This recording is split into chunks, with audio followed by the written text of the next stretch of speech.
Welcome to South Park City Museum, a 19th century mining boomtown in 21st century Colorado. Hello, my name is Erin Pulsifer and I am the curator at South Park City Museum.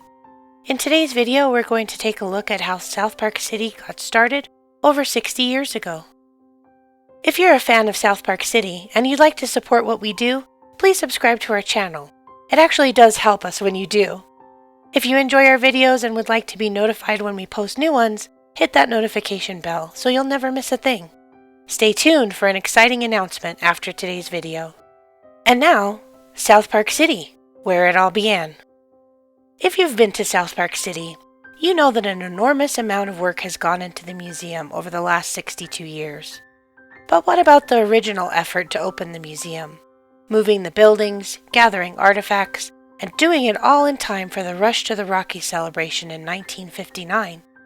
Let's take a look back in time at those first productive years.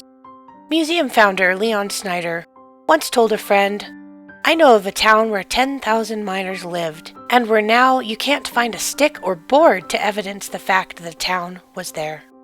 Leon Snyder is often described as a visionary, a motivated man who shared his ideas and then made them happen. Unfortunately, not a lot of records survived from those early planning years.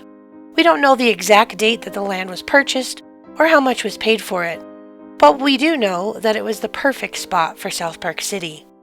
It had 7 existing structures from the 19th and early 20th centuries already on it. They were in bad shape, but it was a good place to start. What we do know from Mr. Snyder's early correspondence is that the land was most likely purchased in the early spring of 1957. There were several lots, some of which were easier to get a hold of than others.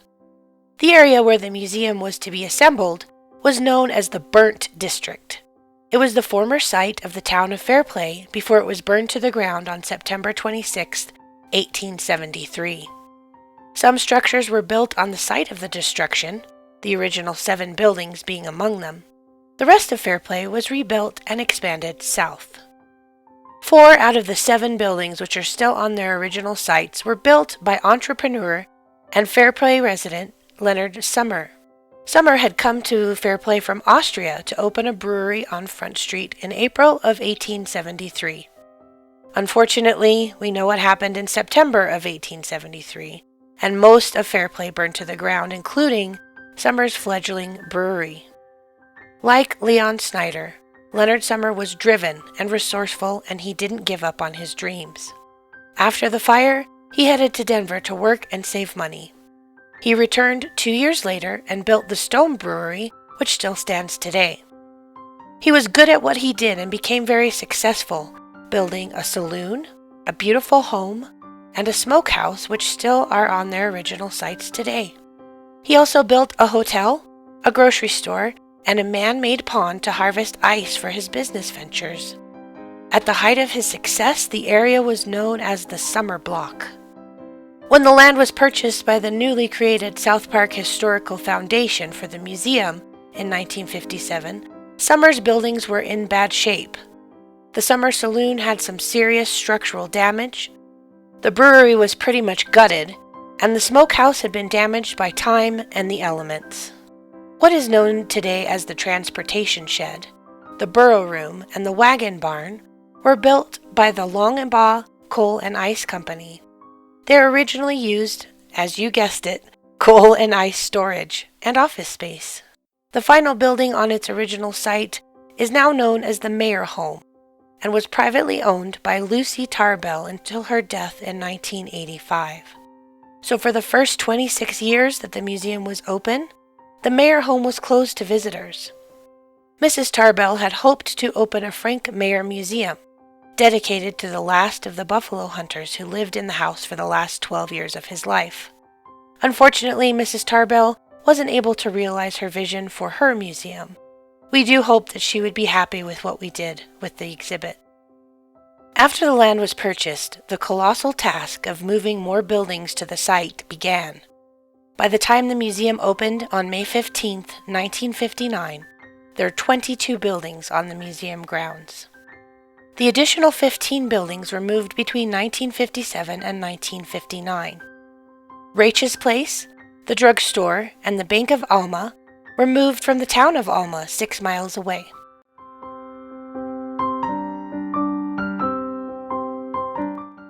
The assay office, which had been part of the London mine operation, the stage stop, and the stage barn were all moved from the top of Mosquito Pass. The livery stable and the carpenter shop were moved from other locations in Fairplay. The South Park Sentinel was moved from Lake George. It had originally been a saloon, then a school, and it was part of a real-life murder mystery in its day before it was moved to South Park City. The structure known today as the Homestead House was originally displayed as a Tong House, a meeting place for the Chinese miners in the area. Unfortunately, it was vandalized in the early 1960s. Not many of the original artifacts from that display survived the crime, so the building was used as storage for years before it was reimagined as the Homestead House. That building, along with the head house, the trapper's cabin, and the blacksmith shop, came from the ghost town of Leavick. The Simpkins General Store was the only building to be disassembled before it was moved. It was originally located in Dudley and was in pretty rough shape when it was acquired by the South Park Historical Foundation for the museum. Each log was numbered, it was taken apart and moved, and finally it was reassembled on site. The lodge hall was added upstairs during the process, and it was dedicated on June 6, 1959. Leon Snyder was a dedicated Mason, so this project was close to his heart. Meetings are still held in the hall once a year. Next, the company's store was built. It was designed to match the architecture of the other buildings in the museum, and it served as the museum entrance where visitors purchased tickets and as the gift shop. It also served for years as an official branch of the U.S. Post Office. Visitors could mail postcards and have them stamped as being sent from South Park City. At over 60 years old, it is counted among the 43 buildings in the museum, and is well on its way to being a historic building itself. South Park City has a place on the National Register of Historic Places, despite the fact that the majority of the buildings cared for here have been moved from their original location, and despite the fact that several of the buildings are displayed as something different than they were originally used for. For example, the depot was originally a school. The head house was originally a blacksmith shop. This does fit with the way that the buildings were used and reused in the 1800s. But as far as the National Register is concerned, that's usually a no-no. So how did South Park City make it on the list? The museum itself is an important part of history. Open-air museums like South Park City were popular during the mid-20th century. They were part of a post-World War II interest in road trips and attractions to entertain people while exploring the countryside by car. Many of these types of museums were purpose-built recreations meant to represent the idea of an Old West town. South Park City has actual buildings from the 1800s, and it is one of the few surviving open-air museums like it left in the United States. So, South Park City is on the National Register of Historic Places mainly because of its representation of that period of museum history. The Rush to the Rockies celebration took place in Colorado in 1959. That year marked the centennial of the Colorado Gold Rush, the first mass settlement of Colorado, and it also marked the centennial of the founding of Fairplay. There were celebrations planned in 19 cities across Colorado, including Denver and Colorado Springs. Open-air Old West villages popped up all over. There was a recreated Old West town in downtown Denver. Chartered buses brought visitors up to Fairplay from all over Colorado. Crowds lined the streets during South Park City's first season. Some people have vivid memories of the museum being free during those early years. There was, however, always an admission fee. It was then, as it is now, one of the sole means of support for us, as we're a nonprofit organization. So why do people remember getting in for free? Probably because the museum wasn't always fenced in. For the first few years South Park City was in operation, Highway 9 to Breckenridge went straight through the museum grounds, so people probably wandered in from time to time without buying a ticket. Today we have 43 buildings, with a 44th coming soon. Every year we get visitors from all over the world. South Park City has grown over the last 60 plus years. It has certainly been a labor of love for scores of people. Leon Snyder died in August August of 1973 at 81 years of age. We like to think that he would be proud of what South Park City has grown to be. South Park City Museum is open from May 15th to October 15th every year.